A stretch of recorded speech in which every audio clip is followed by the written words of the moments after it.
استاد ہیں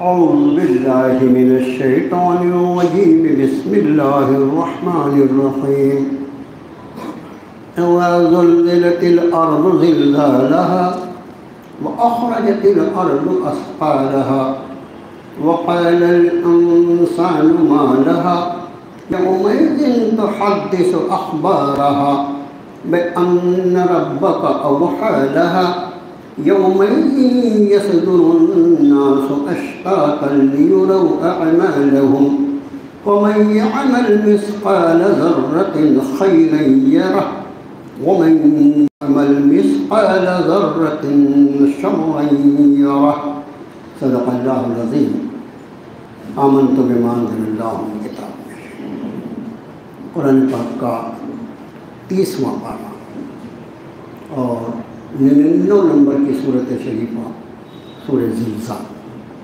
8 آیات بینات پر مشتمل. ان آیتوں کا ترجمہ قریب کچھ اس طرح ہوگا. شروع اللہ کے نام سے، یہ سب سے زیادہ مہربان، سب سے زیادہ رحم فرمانے والا ہے. جب زمین اس کے زلزلے سے انتہائی زور سے ہلا دی جائے گی اور زمین اپنے اثقال یعنی اپنے بوجھ نکال باہر کرے گی اور انسان کہے گا اسے کیا ہو گیا، یہ زمین کو کیا ہو گیا. وہ دن ہوگا جس دن وہ اپنی خبریں بیان کرے گی، اس لیے کہ آپ کے رب نے نبی صلی اللہ علیہ وسلم اسے یہی حکم فرمایا ہو. وہ دن ہوگا کہ لوگ لوٹیں گے گروہ در گروہ تاکہ انہیں ان کے اعمال دکھائے جائیں. پھر جس کسی نے عمل کیا ایک ذرا برابر خیر بھلائی وہ بھی اسے دیکھے گا، اور جس کسی نے کیا ذرا برابر شر وہ اسے دیکھ لے گا. یہ صورت شریفہ کے بارے میں یہ مدنی ہے یا مکی ہے، اس کے بارے میں مفسرین کی دو الگ الگ رائے ہیں. ایک گروہ اس کو مکی کہتا ہے اور ایک گروہ اس کو مدنی کہتا ہے. اس وقت جو مصحف مبارک جو پارہ میرے ہاتھ میں ہے اس میں یہ مدنی لکھی ہوئی ہے. بعض مصاحف ایسے بھی ہوں گے جس میں اس کو مکی لکھا ہوگا. اور سوال یہ پیدا ہوتا ہے کہ محققین کی تحقیق کی روشنی میں کوئی آیت یا کوئی صورت وہ چاہے مکی ہو یا مدنی ہو، اس سے اس کے معنی اور مفہوم پر کوئی فرق نہیں پڑتا ہے، اپنی اپنی تحقیق ہوتی ہے. سورت کا نام سورہ زلزال ہے. بعض لوگ اس کا نام سورہ زلزلہ بھی لکھتے ہیں، ان کا اپنا معاملہ ہے، لیکن عام طور سے جو سمجھا یہ سورہ زلزال ہے. قیامت کے مناظر، قیامت کے مراحل اور وہ مختلف حالات جس سے انسانیت کو سابقہ پڑنے والا ہے. اس وقت جو قرآن شریف کا حصہ زیر تلاوت ہے ہمارے دروس میں، اس میں قیامت اور قیامت ہی اس پورے کے پورے حصے کا موضوع ہے. یہاں پر زمین کی جو کیفیت ہوگی اس پر یہ انسان رہتا بستا ہے. جس زمین کے چند انچ اور چند فٹ کے حصول کے لیے یہ اپنا سب کچھ داؤں پہ لگا دیتا ہے. وہ زمین جس پر انسان کے سارے کرتوت اسی زمین پر وہ اس پر عمل پیرا ہے. وہ زمین جس میں اس پر لوٹ کر جانا ہے اور اس حقیقت کو وہ اپنی آنکھوں سے دیکھ رہا ہے کہ منہا خلقناکم وفیہا نعیدکم ومنہا نخرجکم تارۃ اخری، اسی زمین سے ہم نے تم کو نکالا، اسی میں لوٹائیں گے اور اسی سے ایک بار اٹھا کر کھڑا کریں گے۔ اب اس زمین کی قیامت کے موقع پر کیا کیفیت ہوگی؟ فرمایا اذا زلزلت الارض زلزالہا، جب ہلا دی جائے گی زمین اس کے ہلانے سے، اس کے زلزلے سے۔ اس لیے بعض مترجمین نے اس کا ترجمہ کیا کہ جب وہ ہلا دی جائے گی زوردار طریقے سے ہلا دی۔ قیامت کا یہ حصہ جو ہے یہ وہ چیز ہے جو انسان کے ذاتی تجربے میں کسی نہ کسی درجے میں آتا رہتا ہے۔ زمین کے مختلف حصوں میں ایسے واقعات پیش آتے ہیں۔ زلزلے جو آتے ہیں دنیا میں وہ منٹوں کے لیے نہیں ہوتے بلکہ سیکنڈوں کے لیے ہوتے ہیں۔ جس اللہ نے اس انسان کے رہنے بسنے اور اس کے امتحان کے لیے اس زمین کو امتحان گاہ کے اعتبار سے قبول فرمایا ہے، منتخب کیا ہے۔ اِنَّا جَعَلْنَا مَا عَلَى الْأَرْضِ زِينَةً لَهَا لِنَبْلُوَهُمْ أَيُّهُمْ أَحْسَنُ عَمَلًا۔ یہ زمین کی آرائش، اس کی زیبائش، اس کی سجاوٹ، اس کا ڈیکوریشن، یہ ہم نے اس لیے کیا ہے کہ ہم یہ دیکھنا چاہتے ہیں کہ ان میں نیک عمل کون کر گیا۔ وَإِنَّا لَجَاعِلُونَ مَا عَلَيْهَا صَعِيدًا جُرُزًا، اور ایک وقت آئے گا کہ ہم اس پوری کی پوری زمین کو توڑ پھوڑ کے بنجر میدان کر دیں گے۔ امتحان گاہ ہے، امتحان کے ختم ہونے کے بعد امتحان گاہ کو قائم رہنے کا سوال ہی نہیں پیدا ہوتا۔ یہ کوئی نتیجہ نکلنے کی جگہ نہیں ہے، صرف امتحان دینے کی جگہ ہے۔ اب وہ اہل ایمان کا وہ خوش نصیب گروہ ہے جس نے اس حقیقت کو اللہ کے انبیاء علیہ نبی صلی اللہ علیہ وسلم کے ارشادات کی روشنی میں اور اللہ کی کتابوں کی روشنی میں سمجھا ہے، وہ اس دنیا کو امتحان گاہ کی حیثیت سے برت رہا ہے۔ اور دوسرا وہ بد نصیب گروہ جس نے یہ سمجھا کہ بس یہی زندگی سب کچھ ہے، وہ وہاں پر جو کچھ کر رہا ہے وہ دکھائی دے رہا ہے۔ تو میں عرض کر رہا تھا کہ چند سیکنڈوں کے لیے جب اللہ تعالیٰ اس انسان کی عبرت کے لیے، بلکہ جو واقعات زمین پر اس طرح کے پیش آتے ہیں جس کو ہم فساد کہتے ہیں، فساد کا مطلب صرف دو گروہوں کا ٹکرانا نہیں، فساد کا مطلب ہوتا ہے بگاڑ، فساد کا مطلب ہوتا ہے ڈسٹربنس۔ تو ایسے واقعات جو ہوتے ہیں ان واقعات کے پیچھے بھی جو مقصد ہوتا ہے، رب تعالیٰ نے فرمایا کہ ظہر الفساد فی البر والبحر، یہ بما کسبت ایدی الناس، زمین میں بھی اور سمندروں میں بھی انسانوں کے ہاتھوں کے کرتوتوں کے سبب سارا بگاڑ، سارا ادھم مچا ہوا ہے۔ ظہر الفساد فی البر والبحر بما کسبت ایدی الناس لیذیقہم بعض الذی عملوا لعلہم یرجعون، اور اس کے پیچھے بھی ہمارا مقصد یہ ہے کہ ان کے بعض کرتوتوں کا مزہ ہم ان کو چکھا دیں، لعلہم یرجعون۔ نہیں، آپ انداز فرمائیں کہ مصیبتیں بھی یہ جو اس کے پیچھے اللہ کا کتنا کریمانہ فیصلہ ہے کہ ان مصیبتوں کے آ جانے کے بعد اس کا تکبر ٹوٹ جائے، اس کا غرور ٹوٹ جائے، اس کا میں پناہ ٹوٹ جائے اور یہ اللہ کی طرف رجوع۔ اس لیے کہ ما یفعل اللہ بعذابکم ان شکرتم وآمنتم، اللہ نے تم کو عذاب دینے کے لیے تمہیں پیدا کیا۔ اگر عذاب دینے کے لیے پیدا فرماتے تو اتنے سارے انتظامات کرتے، اس کی ہدایت اور اس کی رہنمائی کے۔ فرمایا ما یفعل اللہ بعذابکم ان شکرتم وآمنتم وکان اللہ شاکرا علیما، اللہ تمہیں عذاب دے کر کیا کرے گا اگر تم شکر کرو اور ایمان کی روش اختیار کر لو، وہ تو بڑا قدر بڑا جاننے والا۔ تو ان حالات کے بگاڑ اور حالات کی سختیوں سے، یا اس وقت جو ہمارا مضمون ہے زلزلے کا کبھی کبھی آ جانا، وہ بھی اس لیے ہوتا ہے کہ انسان اپنے رب کی طرف لوٹ جائے۔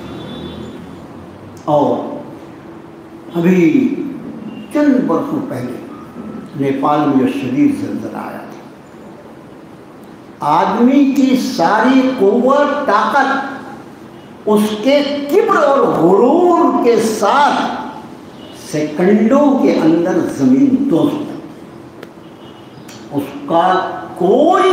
کی کوئی تدبیر اس کو بچانے میں کامیاب نہیں۔ آسمان اپنی جگہ تھما رہتا ہے، دنیا باقاعدہ اپنی گردش کرتی رہتی ہے، اور زمین کے جس حصے کو چاہتے ہیں اس کو ہلا دیتے ہیں، اور ہلانے کے بعد اس طرح اس کو دفن کر دیتے ہیں کہ اس کا کوئی پتہ نہیں۔ کیوں؟ کیونکہ یہ معلوم ہو جائے کہ تیری اوقات کیا ہے، اور میری یہ نعمت کہ زمین کو میں نے تیرے لیے اس زمین سکون بنایا ہے، یہ میری نعمت کا تجھ کو استحضار ہو۔ اگر زمین کو میں حرکت کرنے والی متحرک بنا دیتا تو تیرا یہاں پر جنازہ نکل جاتا، ایک لمحے کے لیے کوئی کھڑا نہیں ہو سکتا تھا۔ اب زمین کے بعض حصوں کو وہ ہلاتے ہیں اور اس کے نتائج انسان دیکھتا رہتا ہے۔ اس کے بعد الحمدللہ اہل ایمان جو ہیں وہ تو ان چیزوں کو حاصل کرتے ہیں، کرنا چاہیے، اور جو جن کو تخلیق یہ ہدایت ان کا اللہ فرمائے اذا زلزلت الارض زلزالها، زمین کو اس کے زلزلے سے ہلا دیا۔ مفسرین فرماتے ہیں کہ یہ نفخہ ثانی دو مرتبہ سور ہو گیا ہے، دونوں مرتبہ جو سور ہوئی ہے، دوسری مرتبہ سور ہو کے جانے کا پہلے سور کے ساتھ تو ایک مرتبہ پوری کائنات کو فنا کر دیں گے، جب فنا ہو جائے گی اس کے بعد دوبارہ نفخہ ثانی ہوگا تو فرمایا وَأَخْرَجَتِ الْأَرْضُ أَثْقَالَهَا، زمین اثقال اس کے بوجھ سب کے سب زمین نکال کے باہر گئی۔ آج اس سے پہلے بھی یہ بات یہ سورہ انشقاق کے موقع پر آپ کے خادم نے عرض کی تھی کہ انسان کا اللہ نے اس طرح سے اس زمین پر اس کو بسایا ہے کہ جس طرح انسان کو اس زمین سے نکال کر اس میں لوٹاتے ہیں، انسان کی ساری ضروریات کو بھی اسی زمین سے نکال کر اسی میں لوٹا دیتے ہیں۔ یہ ہماری تعمیرات، یہ ہماری ٹیکنالوجی، یہ ہمارے ٹاور، اور یہ ہماری ترقی، اور یہ ہماری ہواؤں میں فضاؤں میں اڑنے والے ہوائی جہاز اور راکٹ، یہ سب کہاں سے آئے؟ زمین سے۔ اور بعد میں جس طرح انسان اپنا وقت پورا کر کے جاتا ہے، اس کو بھی واپس کر دیا جاتا ہے زمین میں۔ جو کچھ زمین میں ہوگا وہ سب کا سب باہر نکل آئے گا، اور ان میں سب سے زیادہ اہم جو ہوگا وہ یہ انسان ہوگا، جس کو پورے نسل آدم کو اللہ نے اسی زمین میں دفن کروا کے رکھا ہے، اور پوری نسل آدم کو بیک وقت نکل آئے گی زمین سے باہر، اور پھر اس کا حشر حساب نمایا۔ وَأَخْرَجَتِ الْأَرْضُ أَثْقَالَهَا، زمین اپنے اثقال، اپنے ثقل، اپنے بوجھ کو باہر نکال دے گی۔ وَقَالَ الْإِنسَانُ مَا لَهَا، اور انسان کہے گا اس کو کیا ہو گیا، یہ زمین کو کیا ہو گیا، یہ کہتے ہیں۔ بعض مفسرین کہتے ہیں کہ چونکہ پورے انسان کو نئی زندگی دی جائے گی تو لوگ ایمان والے بھی بھوچکے ہو جائیں گے اس کو دیکھ کر، نہیں کیا۔ لیکن میں ان مفسرین کے ساتھ ہوں جو یہ کہتے ہیں کہ ایمان والا یہ کبھی بھی نہیں کہے گا اس کو کیا ہو۔ میرے بھائیو، اللہ نے جو ایمان کی دولت عطا کر، کاش ہمیں اس کا احساس ہو، اس کی قدر اور قیمت معلوم ہوتی، نہ جانے ہماری کتنی زندگیاں اس پر نثار کی جا سکتی ہیں اس ایمان کی وجہ سے، جس ایمان کی بدولت بندہ اپنے رب کو پہچانتا ہے اور اپنے رب کو راضی کر کے وہ زندگی گزارتا ہے کہ دائمی خلود والی زندگی جو کبھی ختم نہیں ہوگی، اس زندگی کی کامیابی اس کی قسمت ہے۔ وہ ایمان ہے۔ ایمان والے کا معاملہ یہ ہے، ہمارا ایمان ہے، ہم تو کائے پر ایمان رکھتے ہیں؟ مولانا صاحب کی تقریر سنو اس پر ایمان ہے، مولانا صاحب کی کتاب پڑھو اس پر ایمان ہے۔ نبی کا ایمان کہاں ہے؟ نبی کا ایمان کیا ہے؟ فرمایا اپنے نبی سے قُلْ آمَنْتُ بِمَا أَنزَلَ اللَّهُ مِنْ کتاب، آپ یہ فرمائیے نبی صلی اللہ علیہ وسلم اس پر ایمان رکھتا ہوں جو اللہ نے کتاب میں نازل کیا۔ ہمارے ایمان کی بنیاد اگر اللہ کی کتاب ہے، ظاہر ہے اس پر ایمان لانے کے لیے اس کو پڑھنا بھی پڑے گا نا، بغیر پڑھے ایمان لا لیں گے۔ اچھا، کیونکہ ایمان لانا ہے اس کو اس کی تصدیق کرنا ہے، اسے صرف پڑھنا بھی کافی نہیں، اسے سمجھنا بھی پڑے گا۔ کس چیز پر ایمان لانا؟ ہمارا ایمان ہے وما قدر اللہ حق قدر، انہوں نے اللہ کی وہ قدر نہیں کی جس قدر کا وہ حقدار تھا۔ والارض جميعا قبضته يوم القيامة والسماوات مطويات بيمينه سبحانه وتعالى عما يشركون۔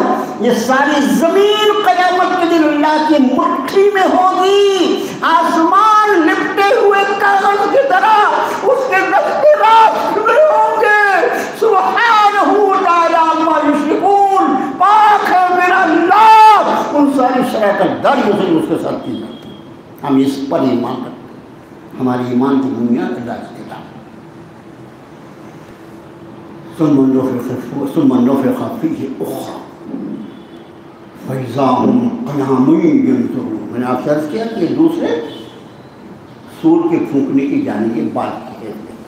ثم نفخ فیہ اخری، اس میں پھر دوبارہ پھونک ماری جائے گی۔ ثم نفخ فیہ اخری فإذا هم قیام ینظرون، پھر کھڑے ہو کے دیکھیں وہ فنا کے بعد فنا ہو جائے گی کائنات پوری، اور پھر اس کے بعد اس کو زندہ دیکھنے لگے۔ یہ میرا ایمان ہے۔ وَأَشْرَقَتِ الْأَرْضُ بِنُورِ رَبِّهَا وَوُضِعَ الْكِتَابُ وَجِيءَ بِالنَّبِيِّينَ وَالشُّهَدَاءِ وَقُضِيَ بِالْحَقِّ وَهُمْ لَا يُظْلَمُونَ۔ اب پھر وہ وقت ہوگا اس نفخہ صور کے بعد کہ جب انسان کھڑے ہو کے دیکھنے لگیں گے تو وَأَشْرَقَتِ الْأَرْضُ بِنُورِ رَبِّهَا، زمین اس کے رب کے نور سے جگمگا اٹھے گی۔ جی بالنبیین، مجھے اپنی کتاب لائی جائے گی، نامہ اعمال لائے جائیں گے۔ جی بالنبیین، انبیاء کو بلایا جائے گا، والشہداء، گواہیوں کو قائم کیا جائے گا، اور حق کی بنیاد پر فیصلہ کیا۔ تو مومن کا ایمان ہے۔ اس لیے آپ کا خادم یاد کرتا ہے کہ مومن کے لیے موت سے لے کر انشاءاللہ دخول جنت تک کوئی مرحلہ نیا نہیں ہوگا۔ اس لیے یہ شکر ہے اس رب کائنات کا، اور ہزاروں سلام ہو جناب محمد رسول اللہ صلی اللہ علیہ وسلم کی ذات عالی پر، اس کتاب کی برکت سے اور سرکار کے ارشادات کی برکت سے پورے مراحل قیامت کے جتنے درجات ہیں گویا ایمان والا اس کو اپنی آنکھوں سے دیکھتا ہے۔ اس کے لیے کیا نیا ہو، حیرت میں وہ پڑیں گے یا ویلنا من بعثنا من مرقدنا، ہائے ہماری بدبختی، ہم کو کس نے ہماری قبروں سے کھڑا کیا۔ یہ وہ مردود ہوگا جس کو قبر سے کھڑا ہونے کا یقین ہی نہیں۔ وہ کہے گا نا، میں آپ کیوں کہیں گے انشاءاللہ، ہم تو زندگی اس طرح گزار رہے ہیں، ہمیں یقین ہے کہ مرنے کے بعد اپنے رب کے ساتھ۔ یہ جملہ یا ویلنا من بعثنا من مرقدنا ھذا ما وعد الرحمن وصدق المرسلون، ارشاد فرمایا جائے گا یہ وہی ہے جو حضرت رحمان کا وعدہ تھا، اس کے رسول سچ تو کہا کرتے تھے۔ مردود تو اس کے رسولوں کی تکذیب کر کے آیا نا، اس کے رسولوں کو جھٹلا کے آیا نا، تو ظاہر ہے کہ یہ انداز جو ہوگا مالا اس دن کیا ہو گیا، یہ وہ کہے گا جس کو معلوم نہیں کہ زمین کے ساتھ کیا کیا ہونے والا ہے۔ اب آگے ایک شب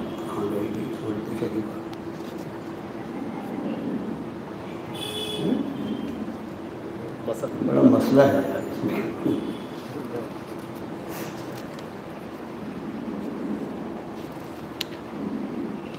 ادھر چلے گا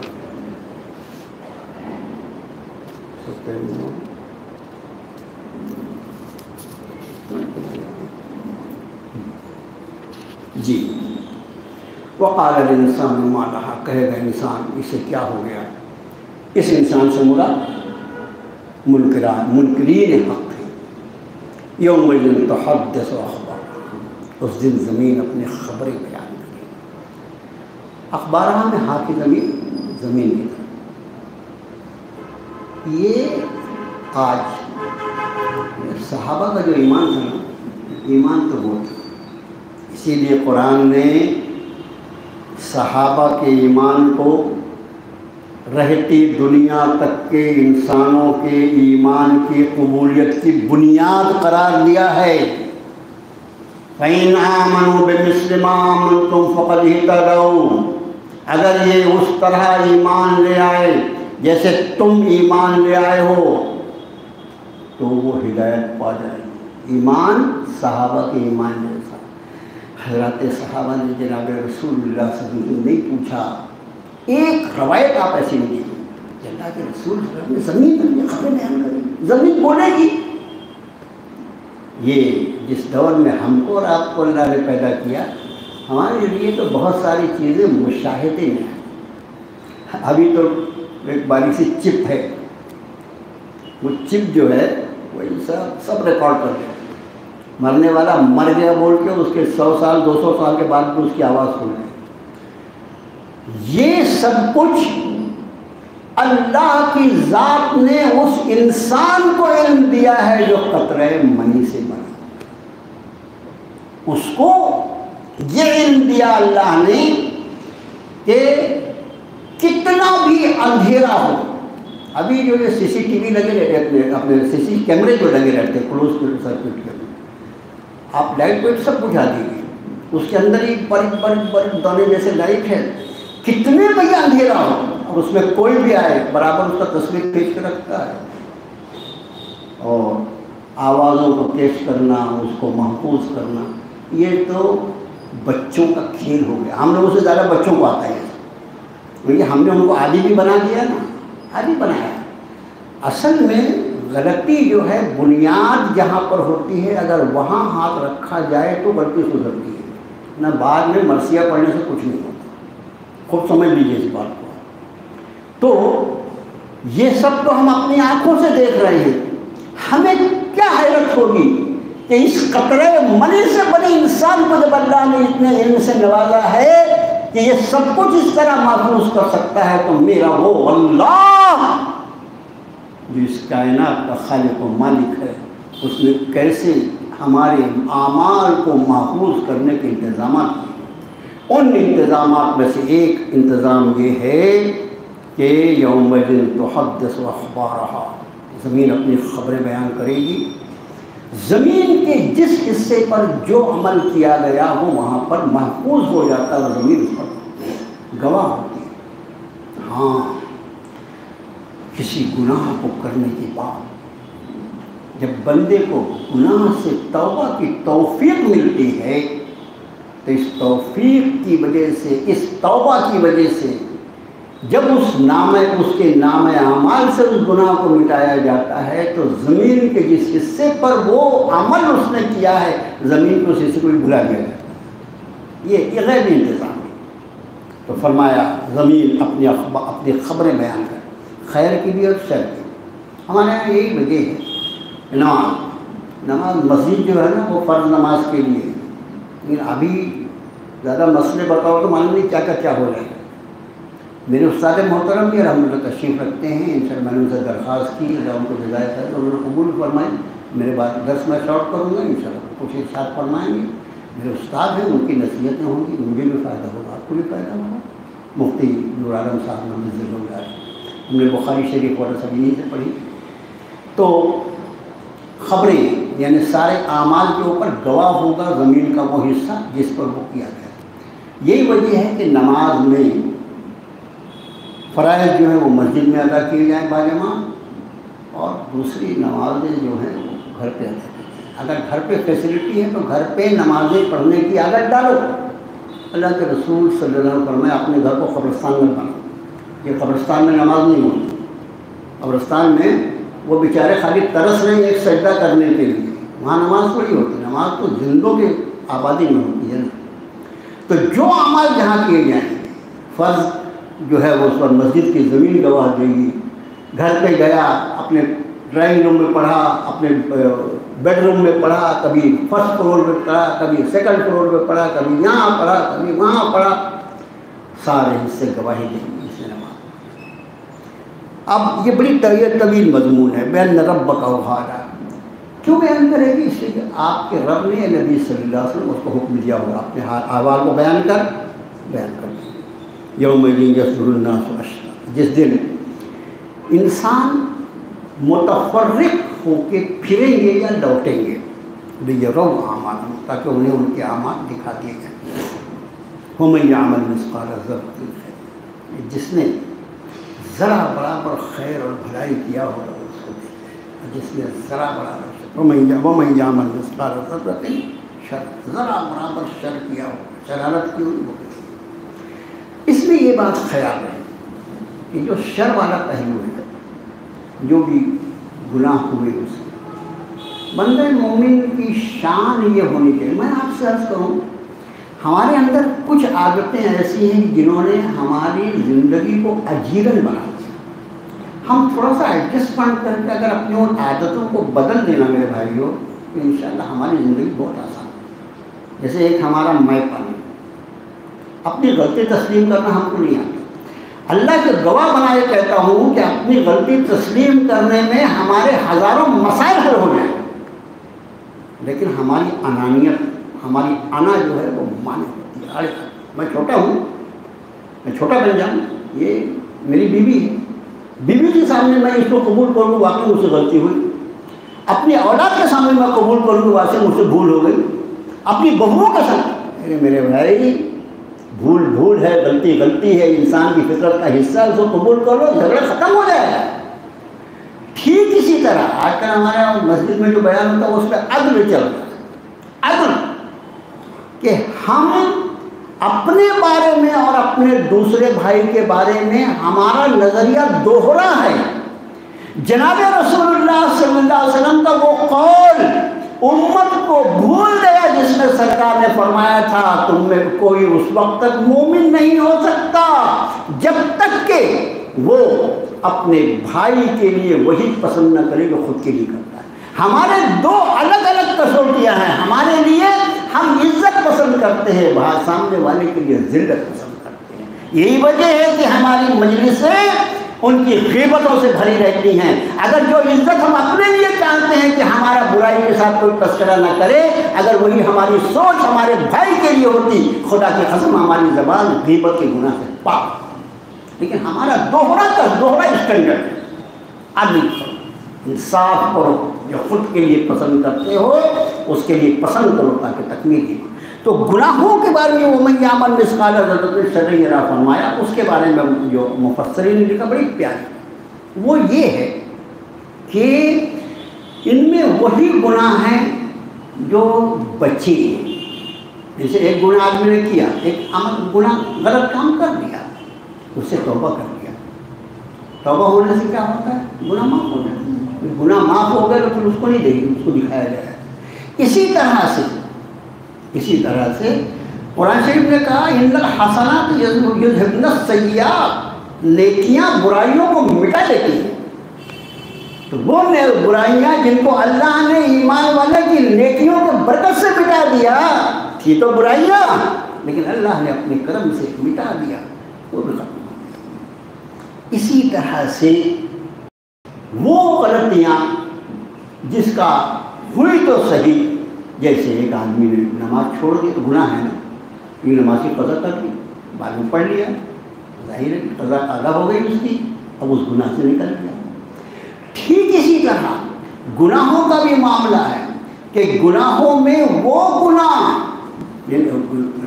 غیر مومن اعمال صالح، غیر مومن لوگوں کے اچھے اعمال، وہ بھی اچھے کام کرتے ہیں کہ نہیں؟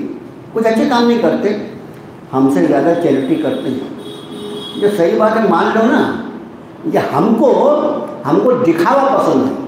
ہم کو اپنے لڑکوں کی شادی میں، اپنی لڑکیوں کی شادی میں، اپنے بچوں کے، اب تو برتھ ڈے پیدا ہوا اس کا برتھ ڈے، وہ پیدا ہوا، دوسرا پیدا ہوا، تیسرا پیدا ہوا، اس کا برتھ ڈے، پھر میری شادی کا برتھ ڈے۔ برتھ ڈے منانا، اپنی موت کا بھی برتھ ڈے منا کے جانا، کہ فلاں تاریخ کو مرنے والا بھی منا کے جا رہا ہے، من کون کون سا شوق پیدا ہو گیا، یہ ہے۔ اور اغیار ڈونیشن دیکھیں گے، ابھی ایک اسپتال ہے پورے شہر میں، ناگپور کامٹی میں لوگ گھومتے رہتے ہیں، عام طور سے کینسر کا مرض جو انتہائی خطرناک، اللہ مجھے آپ کو ہماری نسلوں کو اپنی حفاظت میں رکھے۔ میرے بھائیوں موذی چیزوں سے اللہ کی حفاظت مانگنے کے سوا کوئی راستہ نہیں۔ ایسے مریض جو اس اسٹیج میں آ گئے ہوں کہ ان کے خاندان والوں نے بھی ان کو نظر انداز کر دیا، کوئی ان کی تیمارداری کرنا تیار نہیں، وہ اپنے گاڑی لا کر اس کو اٹھا کر لے جاتے ہیں اور آخری دم تک اس کی خدمت۔ کرسچن مشنری کا ہے وہ بہت مشہور ہے، ہمارے جو پڑھا لکھا طبقہ وہ جانتا ہوں۔ میرے بھائیوں، تو غیر مومن لوگوں کے وہ اعمال